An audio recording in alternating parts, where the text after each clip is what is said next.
guys, James Wilson Taylor here for Rock Sound. It's the latest of our video calls. We are catching up with everybody while we're all stuck at home at the minute. But I'm delighted to say from Seaway, Ryan is on the line. How are you, man? Very well. How are you, James? Not too bad, man. Not too bad. Where do we find you these days? Where are you about, sir, today? I'm in Toronto, holding it down here during the lockdown. I'm actually at work on lunch right now, so I'm just, I'm happy to catch up right now. I'm in the middle of my day. Lovely stuff. Lovely stuff. Yeah, we have started all these off by, of course, saying, I hope you and your loved ones, you've been keeping as safe and as well as you can during this kind of crazy time. How generally have the last few months been for you, finding ways to occupy your time, I take it? Yeah, it's been, as everyone else would say, pretty weird. Strange. At first it's like there was nothing to do to keep busy. We were just kind of stuck in home, not doing anything. And but Toronto's opened up quite a bit. So like we're able to, go catch up on a patio and have a distanced beer with some friends and stuff like that, smaller gatherings. But it's been good, with the release and stuff. We've had, the behind the scenes at home stuff to work on. So at first it was dealing with mixing and mastering like back in March. And then kind of in the summer we were recording or filming music videos. So now that those are all starting to come out is when we'd really be antsy to get out and tour. And obviously we can't do that yet. So now it's starting to feel weird. Yeah. More weird than it was, I should say. I can imagine, man. I can imagine for sure. Well, let's talk about that album. I want to start with the title track, which, lives up to the name, man. It's a big vibe, that one. It's a very big vibe. I like it a lot. I guess what I like about it particularly is that it sounds signature Seaway. It's got that sound there, but you have clearly been playing with some new ideas. I get a lot of 1980s vibes. It almost feels like some kind of John Hughes movie soundtrack, and that's a big, big compliment from me, I'm telling you. It's got that kind of feel to it, man. Talk to me about the inspiration for that and then how that particular track kind of came together for you. Yeah, you said it right. It's definitely 80s kind of power pop inspired. We're inspired by a lot of that stuff. We last year, I guess 2 years ago, was it now, when we put out the Cars cover, Just What I Needed. That's like, a favorite of ours. Rick Ocasek is an amazing songwriter and producer as well. So heavily influenced by, Rick Ocasek, the Cars, Cheap Trick, stuff like that. And the thing is, like, in doing some of these interviews, like everyone's saying, oh, it's the 80s record. And that's not something we really sought out to do. It's just kind of something that naturally happened with our influences and kind of letting those bleed through a bit more on this record. So, you're totally right in saying it is 80s influence, but we're not trying to set out to make an 80s sounding record, but I'm super proud of the way that it came out. I think, as you're saying, it is very 80s influence, but still very Seaway sounding. And that's something that we worked on doing. Yeah, that's the thing, isn't it? It's more about, I suppose, bringing those influences to the forefront, because that kind of melodic sound, like you say, like with the Cars cover, you've done stuff before, that felt like a natural fit. And so does this. So I guess it was more about, I don't know, maybe playing with it a little bit more at the forefront. Is that kind of your approach? Yeah, totally. I think, playing with it a bit more, as I said, letting it come through a bit more. I think that, we didn't want to make like a carbon copy of a Cars record, because I think that would definitely, it is possible that it would come off a bit contrived. And so, I think we let that bleed through, I think, a bit more without trying to copy it, it's a fine line, and it can be a hard thing to do.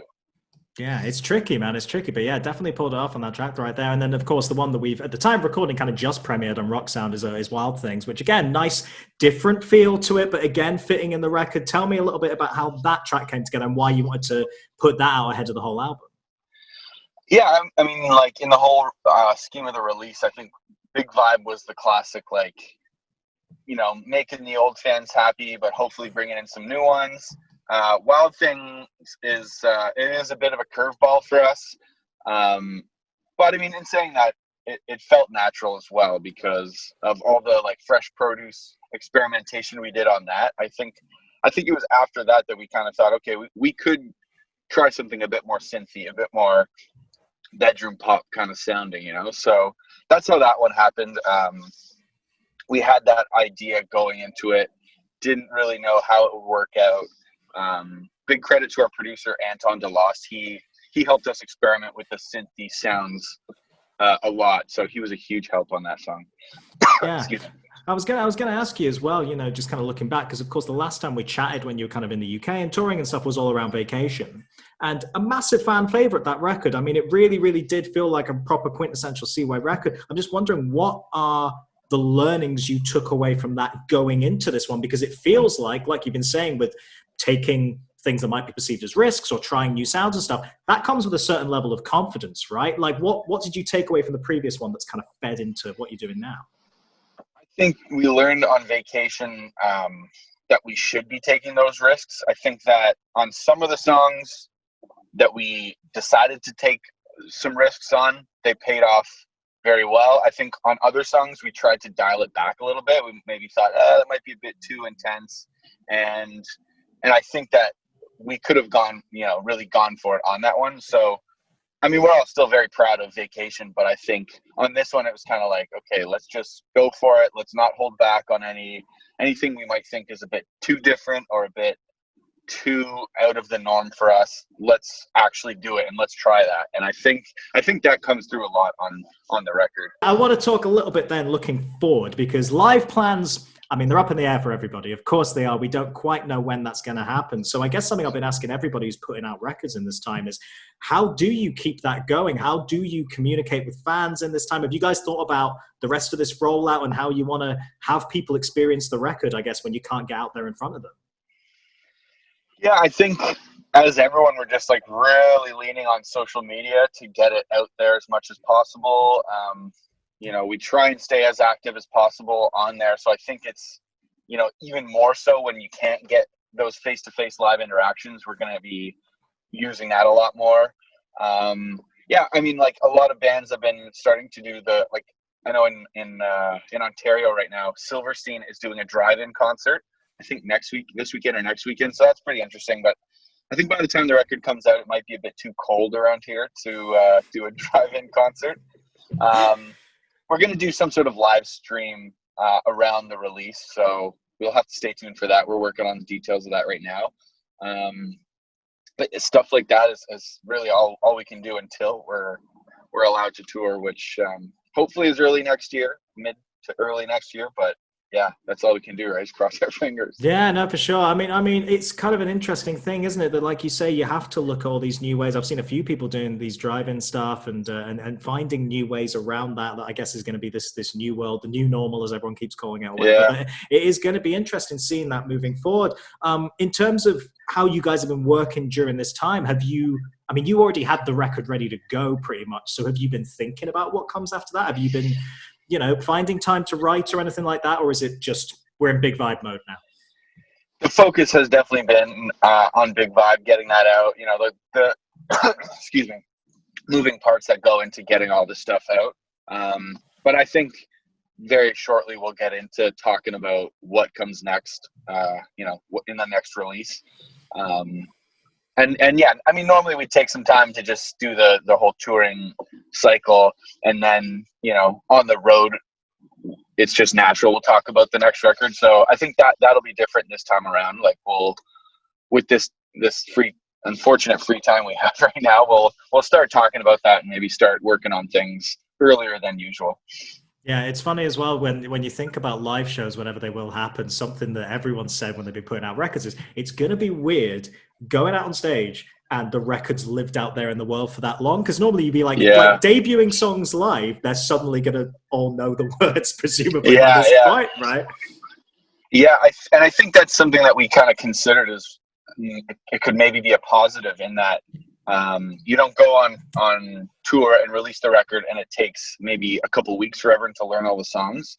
Hopefully, maybe by the spring we can get out there, and at that point the record's kind of lived for a while, so that everybody is, knows all the words and is ready to sing along, as opposed to like only knowing the single that's been out. So, but again, can't really say. Yeah, I know, that's it. It's all an unknown, which is frustrating, but also hopefully means that there's people can start to dream big, I suppose, for when it all comes Yeah, back and when it does. exactly. With the last question I'll leave you with then, Ryan, is again, it may be an obvious question, but on that live point, are there any moments coming up on the record where you like are particularly hyped to play that one live? Is there any standout moments that you guys are really itching to get in front of a crowd? Yeah, I mean the single isn't out yet, but I think Mrs. David is going to be a big one for us. It's I would say it's a pretty big tune. It's a pretty dancey tune, and so I can't wait to get that one out and play it live. I think Big Vibe will be a lot of fun. The opening track, Brain in a Jar, I think will be a really fun one live. And that, you know, that's something we always consider when writing is like the live feel, you know. So I'd be lying if I said I'm excited for all of them live.